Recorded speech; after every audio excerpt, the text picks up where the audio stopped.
Hello students, I am Dr. Nidhi Mishra, Assistant Professor English, Govind Sarang Government Law College, Bhatapara, and topic of my lecture is Pressy Writing Exercise.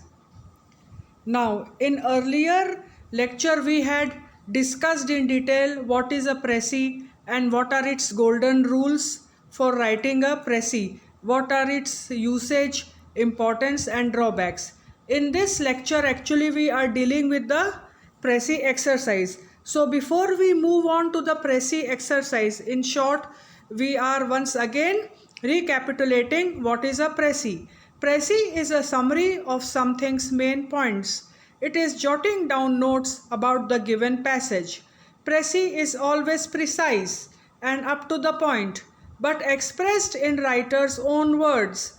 Pressy comes from the French word précis. Now, what are the golden rules for writing a Pressy? First, decide theme of the passage. The main theme of the passage should be found out through careful reading. Ordinary points can also be searched in this manner. These things are essential for brief and clear presentation of a Pressy. Second, no reproduction of important sentences. The sentences of original passage cannot be used for Pressy writing. Pressy writing is an art of remodeling of sentences without affecting main theme of the original passage. Third, have brevity and clarity.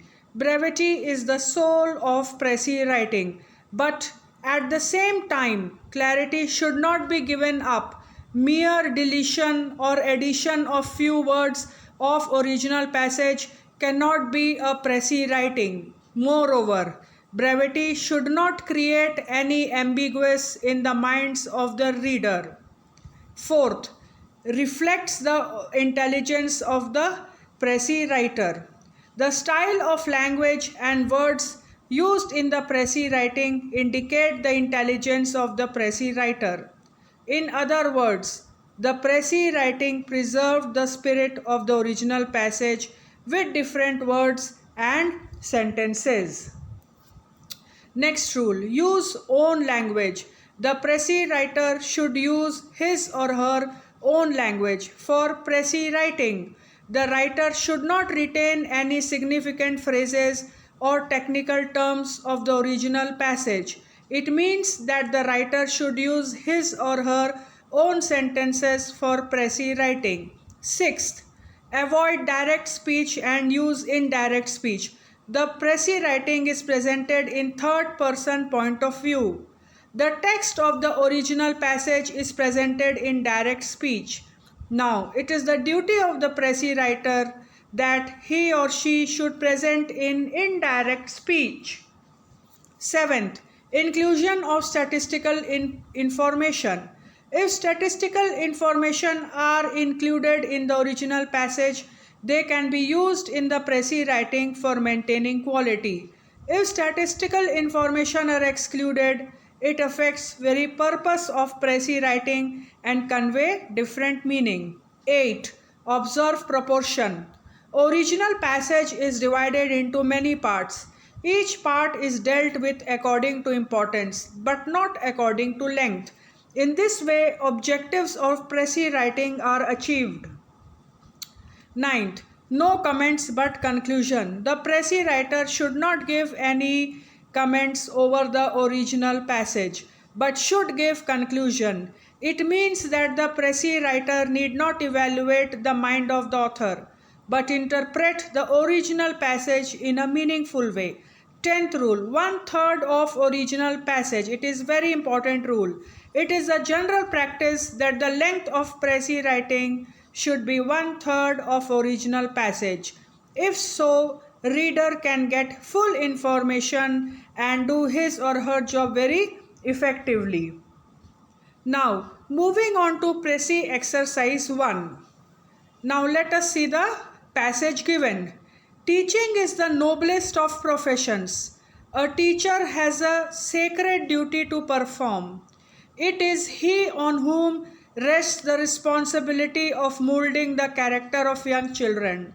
Apart from developing their intellect, he can inculcate in them qualities of good citizenship, remaining neat and clean, talking decently, and sitting properly. These virtues are not easy to be imbibed. Only he who himself leads a life of simplicity, purity, and rigid discipline can successfully cultivate these habits in his pupils. Besides, a teacher always remains young.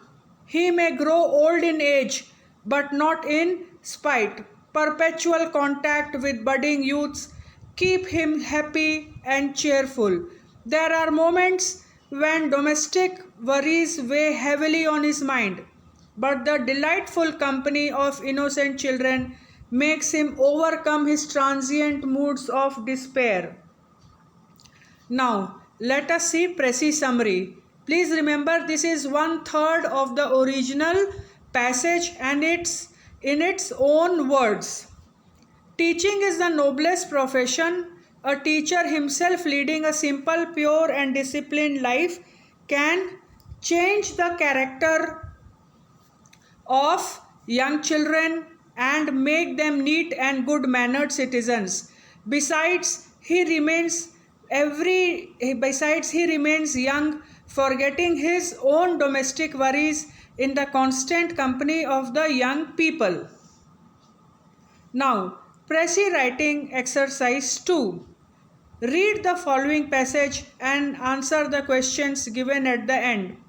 A life of action and danger moderates the dread of death. It not only gives us fortitude to bear pain, but teaches us at every step the precarious tenure on which we hold our present being. Sedentary and studious men are the most apprehensive on this score. Dr. Johnson was an instance in point. A few years seemed to him soon over, compared with those sweeping contemplations on time and infinity with which he had been used to pose himself. In the still life of a man of letters, there was no obvious reason for a change. He might sit in an armchair and pour out cups of tea to all eternity, would it had been possible for him to do so. The most rational cure, after all, for the inordinate fear of death is to set a just value on life. If we mere wish to continue on the scene to indulge our headstrong humor and tormenting passions, we had better be gone at once. And if we only cherish a fondness for existence according to the good we will desire from it, the pang we feel at parting, which it will not be very server. Now, this is another kind of Pressy exercise in which we are also given questions and asked for a suitable title for the passage. So, first question is suggest a suitable title for the passage. Second question, what type of people are afraid of death and why? Third question, how can we get rid of the fear of death? Next question, what idea do you form about Dr. Johnson from this passage? Next question, explain the meanings of the words written in bold types. Last question, make a précis of the passage. Answer 1. Suitable title can be The Fear if Death. Second, people who spend much time sitting and studying are the most afraid of death because they lead a peaceful life and want no change. Third answer, the most sensible way of getting rid of the fear if death is to value life properly. We should know that our hold upon life is very risky and that we may die any moment. Next answer, from this passage we learn that Dr. Johnson was afraid of death. He led a peaceful life and wanted no change. He was fond of tea. Next, explanation of the meanings of words precarious tenure is uncertain period or uncertain life. Inordinate fear meaning is unreasonable fear or fear of death. Now, last answer. Summary of Pressy. If we lead an active life facing dangers, we will less fear death. People who lead a lazy and peaceful life are the most afraid of death. The most sensible way of getting rid of the fear of death is to value life properly. If we do not give unnecessary importance to our life, we will not feel the pang of death. So, this completes the exercise on Pressy. Thank you.